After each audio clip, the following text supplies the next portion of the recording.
नमस्कार, पेश है आज का तेज तर्रार न्यूज बुलेटिन। 7 मिनट में दुनिया हाजिर। आज के विशेष समाचार हैं: अमिताभ बच्चन और अभिषेक बच्चन को कोरोना वायरस का संक्रमण, मोदी ने कोविड-19 के हालात का जायजा लिया, जरूरी नहीं कि ट्रंप भारत का साथ दें, ऐसी खबर आई है अमेरिका से, संसद का मानसून सत्र वर्चुअल नहीं बल्कि फिजिकल होगा, कांग्रेस में राहुल गांधी को फिर से अध्यक्ष बनाने की मांग, हार्दिक पटेल गुजरात कांग्रेस के अध्यक्ष नियुक्त, और डोनाल्ड ट्रंप ने पहली बार लगाया फेस मास्क। इनके अलावा और भी कई बड़ी खबरें हैं, आइए देखते हैं आज का बुलेटिन।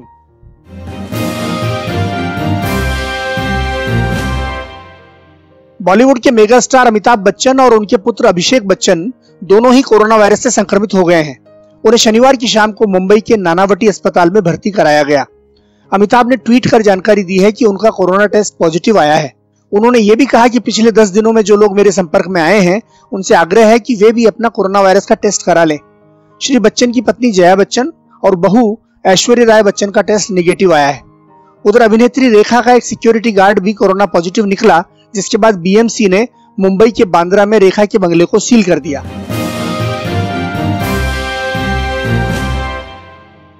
हिंद महासागर में होने वाले मालाबार युद्धाभ्यास में ऑस्ट्रेलिया को न्योता दिए जाने से चीन छटपटा रहा है।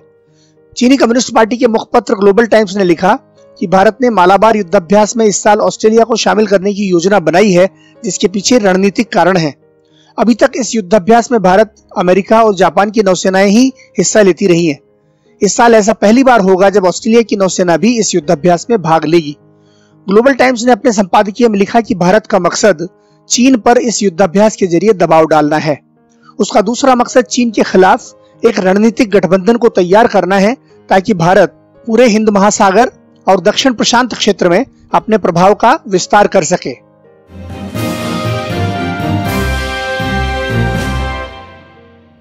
प्रधानमंत्री नरेंद्र मोदी ने कल देश में कोरोना वायरस की महामारी की स्थिति की समीक्षा की। समीक्षा बैठक में केंद्रीय गृह मंत्री अमित शाह, स्वास्थ्य मंत्री डॉक्टर हर्षवर्धन, कैबिनेट सेक्रेटरी और कई अन्य बड़े अधिकारी भी शामिल हुए। इस दौरान प्रधानमंत्री ने देश के तमाम हिस्सों में मौजूद स्थिति और राज्यों की तैयारी के बारे में जानकारी ली। उन्होंने कोरोना वायरस के खिलाफ लड़ाई में जन जागरूकता पर जोर दिया। उन्होंने दिल्ली में महामारी को रोकने के लिए केंद्र, राज्य और स्थानीय अधिकारियों के सम्मिलित प्रयासों की तारीफ की।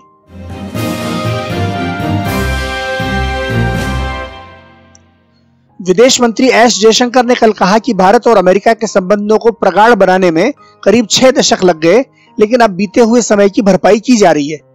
इंडिया ग्लोबल वीक में उन्होंने कहा कि राष्ट्रपति डोनाल्ड ट्रंप और उनसे पिछले 3 राष्ट्रपतियों Barack Obama, George W Bush और बिल क्लिंटन समेत सभी ने भारत के महत्व और दोतरफा संबंधों को मजबूत बनाने की जरूरत को बखूबी समझा था। आप मेरी इस बात से सहमत होंगे कि आप दुनिया में एक के बाद एक ऐसे 4 राष्ट्रपति नहीं खोज सकते जो सब के सब एक बात पर सहमत हों, और वो बात है भारत की अहमियत और संबंधों को मजबूत करने की जरूरत।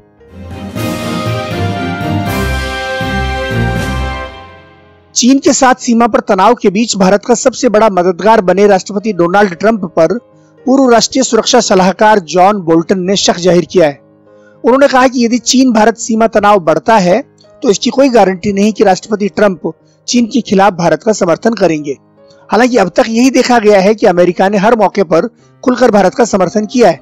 अमेरिकी विदेश मंत्री माइक पॉम्पियो ने कुछ दिन पहले ही भारत की जवाबी कार्रवाई की तारीफ की थी। बोल्टन ने कहा कि चीन ने अनेक देशों से अपने रिश्ते जरूर खराब कर लिए हैं, लेकिन चीन के साथ टकराव में ट्रंप भारत का साथ देंगे ये पक्का नहीं कहा जा सकता, क्योंकि वे व्यापार के लिहाज से चीन के साथ रिश्तों को अहमियत देते हैं।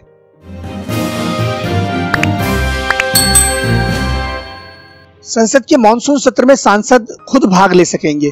संसद के दोनों सदनों के महासचिवों को अगले मानसून सत्र के लिए जरूरी बंदोबस्त करने को कहा गया है, जिसमें सदस्य सामाजिक दूरी के नियमों का पालन करते हुए प्रत्यक्ष रूप से भाग ले सकते हैं। लोकसभा और राज्यसभा के शीर्ष अधिकारियों को सूचित कर दिया गया है कि दोनों सदनों की बैठक उनके संबंधित चैम्बरों से ही संचालित होने की संभावना है। लोकसभा अध्यक्ष ओम बिरला और राज्यसभा के सभापति एम वेंकैया नायडू ने शनिवार को कोविड-19 महामारी के मद्देनजर सत्र आयोजित करने के संबंध में विचार विमर्श किया।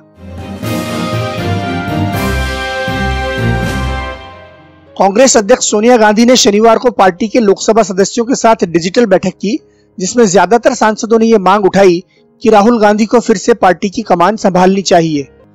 कोरोना वायरस की महामारी और मौजूदा राजनीतिक हालात पर चर्चा के लिए बुलाई गई इस बैठक में सांसदों ने कहा कि राहुल गांधी इस समय लोगों के मुद्दों को बढ़ चढ़कर उठा रहे हैं।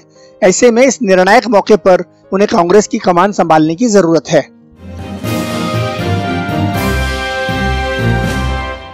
लंबे समय से गुजरात में आपसी मतभेदों से जूझ रही कांग्रेस ने हार्दिक पटेल को प्रदेश का कार्यकारी अध्यक्ष नियुक्त कर दिया है। हार्दिक पटेल को अचानक इतनी बड़ी जिम्मेदारी मिलने के पीछे कांग्रेस की क्या रणनीति है, इसके बारे में अभी विस्तार से जानकारी नहीं मिली है, लेकिन पटेल समुदाय के नेता के रूप में हार्दिक पटेल ने अपने आप को स्थापित कर लिया है। उन्हें तत्काल प्रभाव से कार्यकारी अध्यक्ष बनाने का फैसला कांग्रेस अध्यक्ष सोनिया गांधी की ओर से लिया गया।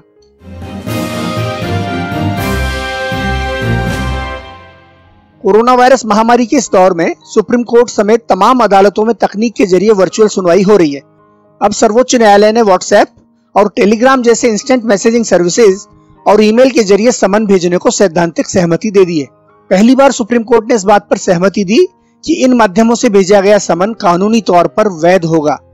मुख्य न्यायाधीश S.A. बोबडे और न्यायमूर्ति R.S. रेड्डी और A.S. बोपन्ना की पीठ ने कहा कि इसकी जरूरत भी है, क्योंकि लॉकडाउन के दौरान नोटिस और समन की फिजिकल डिलीवरी कठिन है।